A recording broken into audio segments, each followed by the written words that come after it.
At the dawn of the 20th century, the British Empire stretched across the world. But deep in the forests of Ghana, one queen dared to say no. Her name was Yaa Asantewaa, the Queen Mother of the Ashanti Kingdom, the woman who would not kneel. To the Ashanti, the Golden Stool was not just a throne. It was the very soul of their nation. It symbolized unity, power, and the spirit of their ancestors. But in 1900, the British governor, Sir Frederick Hodgson, made a fatal mistake. He demanded the Ashanti bring him the Golden Stool so he could sit on it, a sacred object no one, not even Ashanti kings, would ever dare to touch. It was an insult, an attack on their very identity. As the Ashanti chiefs debated in silence, a voice rose from the back of the room, strong, fearless, and full of fire. It was Yaa Asantewaa.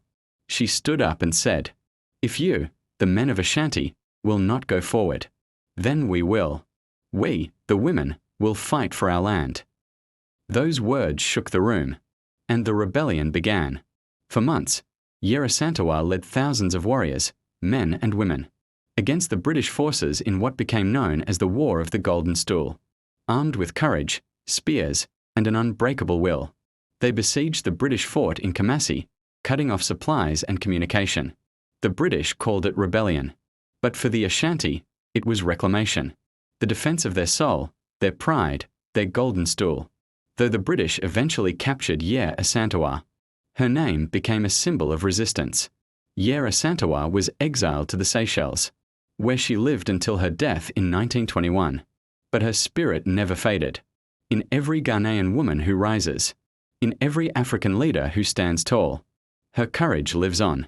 In 1957, when Ghana became the first African nation to gain independence, her dream, the dream she fought for, finally came true. They took her body, but they could never take her Golden Stool. Yaa Asantewaa, the queen who would not kneel, the woman who stood when kings fell silent. Subscribe to Ancient Africa Tales, where the voices of Africa's heroes never die.